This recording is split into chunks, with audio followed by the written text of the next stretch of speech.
Hello everyone, my name is Sobia Fatima, MBBS second professional student, 18th batch from Nalanda Medical College, Patna.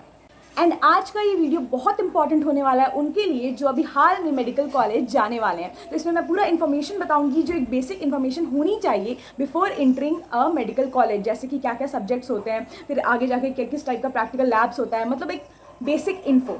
तो इस video को and तक देखिएगा और जो यहाँ पर पहली बार मेरा वीडियो देख रहे हैं प्लीज़ सब्सक्राइब कर दीजिएगा, इट मोटिवेट्स मी, और अच्छा लगे तो लाइक और शेयर भी कर दीजिएगा। तो चलो मेरे जूनियर्स चलते हैं इस वीडियो के अंदर। मैं तुम लोगों को बताने की कोशिश करूँगी। जैसे कि मैं अगर अपना बताऊँ तो मुझे मतलब पर्सनली बिल्कुल भी कोई आइडिया नहीं था एग्जैक्टली कि क्या क्या होता है, कैसे क्या करना होता है, तो मुझे अपने कोई आइडिया नहीं था। बट हाँ, मुझे जाकर जितना आइडिया हुआ about first year medical college, सबसे पहली बात तो इतना एक्साइटमेंट होता है जाने का मेडिकल कॉलेज में, मतलब इतना एक्साइटमेंट होता है कि मतलब जो भी बुक्स जो भी कुछ रहता है सब कुछ इंटरेस्टिंग ही लगता है। ये सोच कर ही कि डॉक्टर बनने वाले हैं या डॉक्टर का टैग आगे चल के लगेगा या फिर मतलब एप्रन बनने को मिलेगा, जो एक सपना टाइप लगता था पहले, ये सब थिंकिंग तो एक तरफ रहती ही है। उसके अलावा हाँ, मैं अब जनरल डिटेल्स बता देती हूँ। जैसे कि 3 सब्जेक्ट होते हैं, एनाटमी, फिजियोलॉजी और बायोकेमिस्ट्री। एनाटमी जो सब्जेक्ट होता है वो बहुत ही इंटरेस्टिंग सब्जेक्ट है। उसमें हमें पूरा अपना मतलब बॉडी स्ट्रक्चर के बारे में पढ़ना होता है। उसके अंदर कहाँ पे कौन कौन से बोन्स हैं वो भी अलग से पढ़ना होता है। फिर मतलब जितने भी मसल अटैचमेंट्स हैं, और डाइसेक्शन भी उसी में होता है। अब डाइसेक्शन क्या होता है, जो कैडेवर होती है, डेड बॉडी जो होती है, उसे जो हमारे टीचर्स होते हैं, डॉक्टर्स जो हमें पढ़ाते हैं, वो डाइसेक्शन किट से मतलब काट के पूरा मतलब अंदर के बॉडी पार्ट्स दिखाते हैं कैडेवर के, फिर पूरा मतलब हैंड वैंड काट के नर्व्स दिखाते हैं, कहाँ से कौन सी आर्टरी पास होती है, कहाँ से कौन सा वेन्स जाता है, वो सब एक तरह से दिखाते हैं। फिर हाँ, एनाटमी में एक डाइसेक्शन हॉल होता है, एक लेक्चर थिएटर तो होता ही है जहाँ पे लेक्चर्स होते हैं एनाटमी के। एनाटमी में जैसे न्यूरो एनाटमी भी आ गया, पूरा ब्रेन का के बारे में, कहाँ मसल है, कौन सी कहाँ आर्टरी है, कौन सा कहाँ बोन है, उसका लेक्चर्स होता है। फिर एक डाइसेक्शन हॉल होता है जहाँ पर बेसिकली डाइसेक्शन होता है। डाइसेक्शन वही जो मैंने बताया कि कैडेवर्स को लेटाकर उनके ऊपर रिसर्च करते हैं, पता करते हैं कि ह्यूमन बॉडी के अंदर क्या क्या होता है, और वो सामने हम लोग को देखने मिलता है। मतलब ये बहुत ही ज़्यादा एक्साइटिंग होता है डाइसेक्शन हॉल में जाना, एक बहुत ज़्यादा एक्साइटमेंट। मतलब मुझे आज भी याद है कि जब मैं डाइसेक्शन हॉल गई थी तो बहुत ज़्यादा एक्साइटेड थी अंदर, मतलब एक्सप्लोर करना ह्यूमन बॉडी को, वो मेरा हमेशा से सपना रहा था। And that was an amazing experience. तुम लोग को भी बहुत मज़ा आएगा। उसमें कौन कौन सी बुक्स होती है उसमें मैं अपना नेक्स्ट वीडियो बनाऊंगी अबाउट कि कौन कौन सी बुक्स, क्योंकि बुक्स बहुत सारी होती है तो बहुत लोग गलत नॉलेज भी देते हैं, बहुत लोग ज़्यादा हैवी बुक्स बता देते हैं, बट मैं थोड़ा सिंपल रखूँगी। और हाँ, एनाटमी में बोन्स जो होते हैं वो बहुत मुझे तो असली बोन्स जो ह्यूमन बॉडी के थे वो मिलते थे, और उसको मैम लोग मतलब टीचर्स लोग पढ़ाती थी, असली बोन को हाथ में लेने का मौका मिलता था। वो एक्सपीरियंस भी बहुत अच्छा था। अब जो एनाटमी का डिपार्टमेंट्स हो गया, उसमें एक जनरल एनाटमी होगी जिसमें पूरे बॉडी स्ट्रक्चर्स के बारे में मतलब अलग अलग जगह के मसल्स बोन्स के बारे में पढ़ाई होता है। और एक डिपार्टमेंट जो सेकंड डिपार्टमेंट होती है वो बोन्स की होती है, यानी कि ऑस्टियोलॉजी। तो ऑस्टियोलॉजी में हमें क्या होता था, रोल नंबर वाइज डिवाइड कर दिया जाता था, और किसी एक रूम में मतलब इतने पर्टिकुलर स्टूडेंट किसी एक टीचर के साथ जाते थे, वो टीचर रियल का वो बोन लाते थे और हमें अच्छे से पढ़ाते थे, समझाते थे। फिर तीसरा डिपार्टमेंट हो गया एम्ब्रायोलॉजी, और चौथा डिपार्टमेंट हो गया हिस्टोलॉजी डिपार्टमेंट। ये एक ऐसा डिपार्टमेंट था जिसमें माइक्रोस्कोपिक फीचर्स मतलब माइक्रोस्कोप पे दिखाया जाता था, जैसे लंग्स हो गया, लीवर हो गया, बोन्स हो गया, ब्रेन का स्पाइनल कॉर्ड हो गया, ये सब पार्ट दिखाया जाता था। ये एक ऐसा लैब होता था जिसमें स्टूडेंट्स को मतलब मोस्ट ऑफ द स्टूडेंट को उतना इंटरेस्ट नहीं आता था कि वो जाके माइक्रोस्कोप पे देखें, और बैठे रहते थे।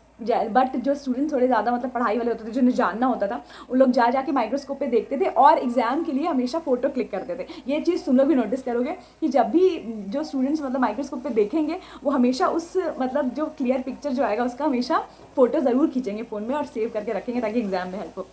तो इतना सब कुछ होता था एनाटमी में, लेकिन सबसे ज़्यादा जिस चीज़ में मज़ा आता था वो डाइसेक्शन हॉल भी होता था। सबसे ज़्यादा मेमोरीज हमारे डाइसेक्शन हॉल ही में बनेंगे, वो लाइफ टाइम मेमोरेबल हो जाता है वो चीज़। तो एनाटमी बहुत लोगों को टफ लगती है बहुत ज़्यादा एग्जाम के टाइम, क्योंकि नया टर्म्स होता है, नए मतलब वर्ड, अलग अलग मसल्स के नाम भी पहली बार सुनने मिलते हैं, तो थोड़ा सा कंफ्यूजिंग होता है, बट एट लास्ट अच्छा ही लगेगा। अब सेकंड सब्जेक्ट जो है वो है फिजियोलॉजी। तो फिजियोलॉजी के बारे में मैं कुछ बताऊँगी। तो फिजियोलॉजी जो होता है वो बताता है कि how different processes work in our body, मतलब कैसा फंक्शन करता है। मतलब जनरल फिजियोलॉजी तो तुम लोग भी मतलब पढ़े रहते हो 12th में, तो उतना आइडिया होता है, जैसे जितना भी सिस्टम होता है, CVS हो गया, रेस्पिरेटरी सिस्टम हो गया, एक्सक्रीटरी सिस्टम हो गया। एक तरह से एक ऐसा सब्जेक्ट है जो ईजियर होता है दैन एनाटमी या बायोकेमिस्ट्री, क्योंकि ये पढ़ा होता है। तो लगता है कि मतलब जो फर्स्ट एग्जाम भी होता है, जो हम लोग का फर्स्ट सेमेस्टर हुआ था, वो ऑलमोस्ट मतलब 12th के सिलेबस से इसका क्वेश्चन आया था, थोड़ा हाई लेवल कर दिया जाता है, तो इसलिए उतना टेंशन की बात नहीं है। इसलिए most of the time student को बोरिंग भी लगता है, बहुत लास्ट के लिए रख देते हैं कि लास्ट में पढ़ेंगे। फिजियोलॉजी में जो 2 पार्ट होते थे, एक जनरल फिजियोलॉजी, इसमें लेक्चर होता था नॉर्मली हम लोग का, मतलब अलग अलग सिस्टम के बारे में जो कि मैंने बताया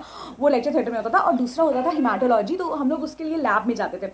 अब जो हिमाट का जो लैब होता था हम लोग का फिजियो का, उसमें क्या होता था कि हमेशा ब्लड की ज़रूरत पड़ती थी, तो हमेशा ब्लड प्रिक करना होता था। मैं तो कभी खुद से मतलब प्रिक नहीं कर सकती थी, तो मेरी फ्रेंड को बोलती थी या तुम अपना ब्लड दो ऐसे करके, या फिर मैं खुद से, मतलब हर ऑलमोस्ट स्टार्टिंग का जो पहला सेमेस्टर होता है, फर्स्ट सेकंड सेमेस्टर, उसमें ब्लड की ज़रूरत हर मतलब एक्सपेरिमेंट में पड़ेगी, तो एग्जाम में तो खुद से खुद का ब्लड प्रिक करना होगा, तो उसके लिए तुम सब रेडी रहना। तो वो लैब में होता है, मतलब RBC काउंट, WBC काउंट, ये सब मतलब जनरल जानना होता है। क्लिनिकल थिंग्स के बारे में होता था, जैसे प्रैक्टिकल लैब में, जैसे ब्लड प्रेशर हम लोग को मतलब कैसे नापना होता है, जाँचना होता है, वो करने के लिए।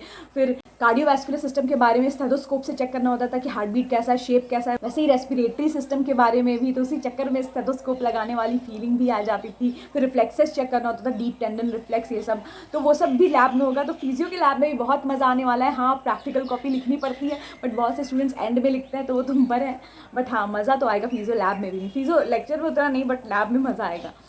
तो बायोकेमिस्ट्री जो होती है, मतलब उसमें क्या होता है कि हम लोग के बॉडी के फंक्शन में पढ़ना होता है एट मॉलिक्यूलर लेवल, तो ये उतना इंटरेस्टिंग नहीं होता है, बट इसमें मोस्ट ऑफ द साइकिल्स होती है, जैसे हम लोग पढ़े भी थे, तुम लोग पढ़े भी होंगे, क्रेब्स साइकिल, ये सब ग्लाइकोलाइसिस, ये सब, ये एक पार्ट हो गया। फिर कोलेस्ट्रॉल का सिंथेसिस कैसे होता है, कीटोजेनेसिस कैसे होता है, कीटोलाइसिस कैसे होता है, मतलब इसी टाइप का जितना भी इंसुलिन का मतलब फंक्शन, मतलब ये सब चीज़ें तुम जितना भी होता है, ये सब चीज़ें तुम पहले भी केमिस्ट्री में पढ़ चुके हो हल्का फुल्का, बट हाँ इसमें बहुत सारी साइकिल्स और रिएक्शंस होती हैं, तो ये ईजी है, बट तब है जब तुम्हें याद रहेगा, तो उसके लिए थोड़ा सा मतलब ध्यान देना होगा स्टार्टिंग से। मेरा उतना बायोकेमिस्ट्री ठीक नहीं था, बट हाँ ठीक है, उसमें होता है याद बहुत करना होता है और मतलब दिमाग में रखना होता है, तो थोड़ा सा वो ईजी भी है, टफ भी है, बट ये तुम पे डिपेंड करता है। क्योंकि क्या होता है ना कि ये थोड़ा सा मतलब याद करके भी इंसान भूल जाता है, इतना रिएक्शन और इतना साइकिल्स होगा कि इंसान भूल ही जाएगा, बट हाँ सबका यही हाल होता है, तो टेंशन लेने की बात नहीं। सबसे टफ पार्ट मुझे इस सब्जेक्ट में मेटाबॉलिज्म वाला पार्ट लगता है। किसी भी चीज़ का मेटाबॉलिज्म वाला जो चैप्टर है वो बहुत बड़ा है, तो उसी में थोड़ा दिक्कत होगी, बट स्टार्टिंग से हल्का हल्का पढ़ोगे टीचर्स के साथ तो चल जाएगा।